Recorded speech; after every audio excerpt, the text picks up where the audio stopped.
Sa dami ng pitong binuksan, iniligaw lang ng mga gagong na pagtanungan. Pinagsara ang pagkakataon dati pero ngayon, pag-asa nakikita ko muli dahil doon.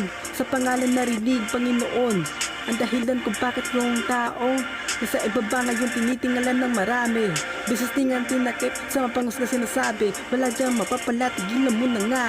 Kaso ngayon yung problema na rin na nakala ko ang akala nila dati. Kaya nga di ko inakala na mangyayari.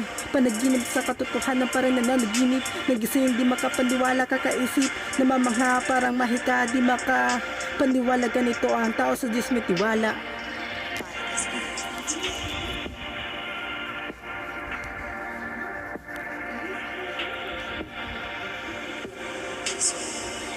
Pinatunayan mo sa kanila, natutuwa ka at di maritin sa may gawa. Maniwala madali dahil kasama na kita. Sinamahan mo na ako ng simula pa ng pagkikipaglaban ko sa realidad. Pinagpala mo na ako na pa kong edad.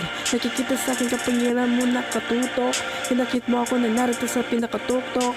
Talino ko, ikaw ang naglagay sa buhay. Maranya dinala ng pagpapala ako ay mayaman na masasabi, naging kumpas ko sa akin. Nagbigay daan na muntikan maligaw and pinagpala mo ko kaya naging mayaman. Pinaulan mo ng bigay yung umaapaw. Kaya pamumuhay ko masagana sa kahirapan malayo dahil pinagpala mo ko araw-araw.